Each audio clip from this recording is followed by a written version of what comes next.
It gives us a good view of when this thing falls, just how closely it will fall to this sewage treatment plant. You can see the big piles of cushioning material and limestone also that they put on top of the building. But also, if you look up on top of the bridge, you might be able to see sort of these orange spots. Those are some of the where the charges are and where the primer cables run across there. So we might be able to see those kind of go pop, pop, pop as well, and then sort of pull out and watch this thing fall. It'll be interesting. And also, we'll be able to see the high-rise bridge. There should be no traffic on it at the time this thing implodes. Allie?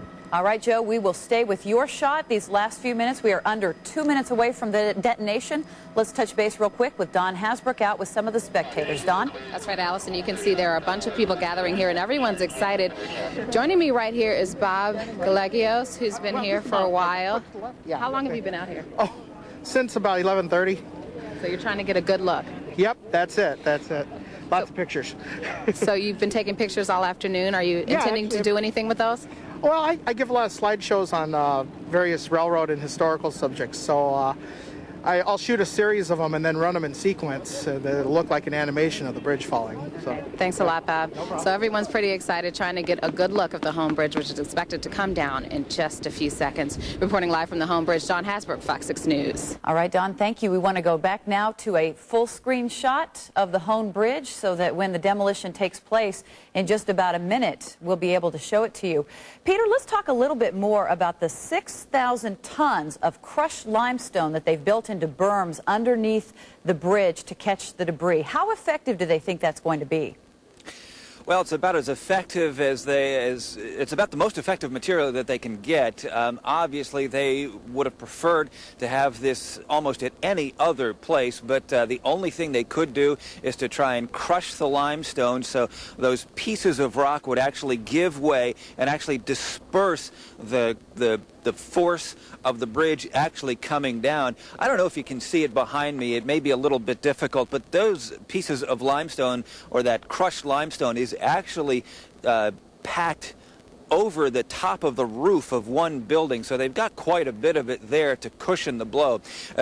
Last week, the Metropolitan Milwaukee Sewerage District basically said that they acknowledge that there is going to be some damage to the Jones Island wastewater treatment plant. They just don't know how much, and so they've been trucking in this limestone almost on a 24-hour basis just to try and cushion it as much as they possibly can. I'm kind of also looking over here just at some of the construction workers, some of the folks who are connected to the actual demolition project. We don't have any warning yet as to whether or not we're getting close. They say that we're going to get a minute or two warning, and it comes over a cell phone. They're not going to do it via radio, but so far no indication that anything's going to happen at the moment.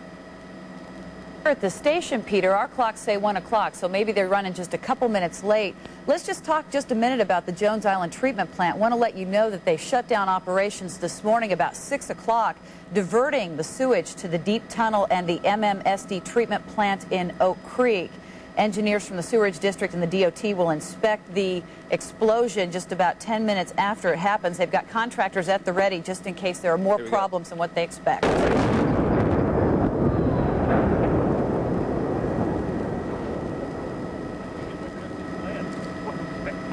Peter, what are you seeing as the smoke begins to clear? Actually, it came down in what appeared to be one large piece. They were hoping that it actually would come down in 3 pieces in sort of a V shape, but there was quite a bit of dust around it as it actually went up, and it appeared to go down just in one large piece as opposed to the 3 pieces. It also sounded like basically one large explosion as opposed to the 3 that we were expecting. Of course, they did say that these explosions would be 40 milliseconds or 49 milliseconds apart.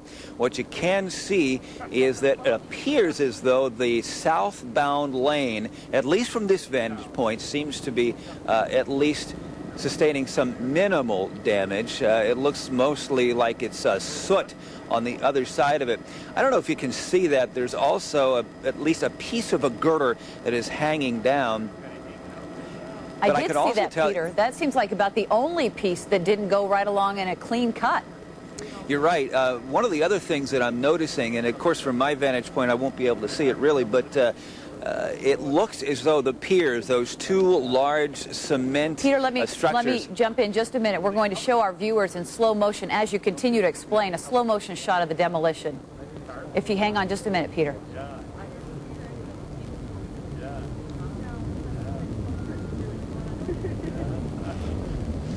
The building, see?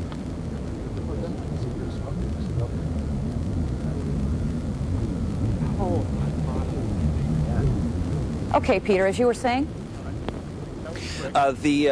One part of the bridge that really concerned the Department of Transportation are those large piers. Those are the cement structures that go from the ground up to the top of the bridge. They had built some pilings and some steel structures around them to try and protect them as much as possible. Of course, if those get damaged, those run the entire width of the bridge from the northbound to the southbound lanes. If those sustain any significant damage at all, of course, the Department of Transportation will be completely unable to reopen even part of the bridge for one-way traffic back and forth, and of course ease some of those bottlenecks. All but right, Peter. at the moment, it doesn't appear, at least from our vantage point, and I'm also looking at a shot from Sky Fox 6 now, that there was any damage. Of course, I'm just giving you sort of the layman's perspective here. Of course, we'll be checking in with the Department of Transportation as soon as they get there and they actually have a chance to see it up close for themselves. Yeah, we can see the debris laying there on those limestone berms. Peter, thank you. We'll check back in just a minute. We've showed you slow motion, the bridge going down. Now we want to show you in real time once again.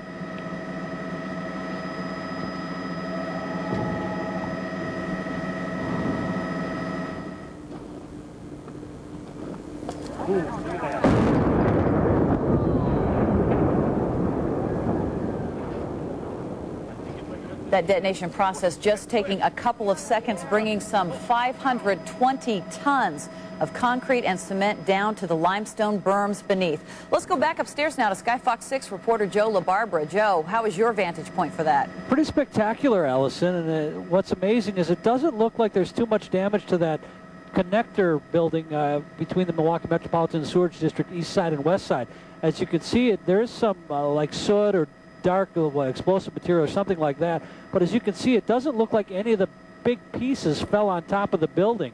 And as you look through the snow, you can see that it looks like it has pretty much maintained its integrity, and the big chunks fallen over to the right. I mean, this is the big, because you can imagine if this piece would have actually fallen on top of that building, but as the limestone was designed to do, sort of cushioned the blow. Hey, Joe, I can tell you this, we did feel it up here in Sky Fox 6 as it went. And it was pretty spectacular. I wondered if you could feel it. How did it sound up there? It's kind of hard telling here in the studio. Well, it sounded like an explosion, like just a big blast, like something blew up. We thought maybe it would be a series of these, we'd be able to tell the difference between these milliseconds that the charges were set apart from, but it just sounded like one big blast and then boom, and when that hit the ground, it's almost like we could feel it shake up here in Sky Fox 6.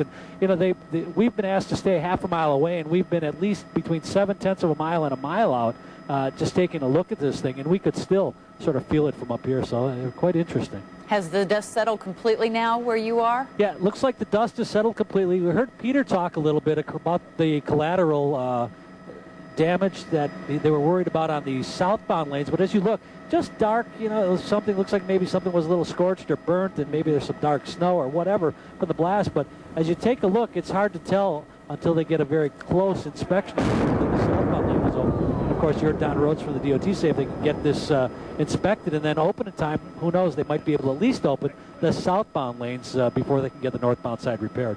All right, Joe, we appreciate your information. We'll check back with you as well. We want to go to Don Hasbrooks with some spectators who I'm sure got their ooh and ah quotient for the day. Don? Before we do that, before we get to you, Don, I think we're going to take another look at this implosion from a different vantage point.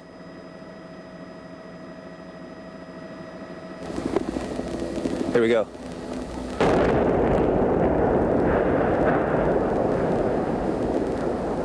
Okay, we want to show this to you from as many different angles as we can. We want to check back with Don in just a minute, but now let's go back to Peter Linton Smith live at the command post. Actually, it came down in what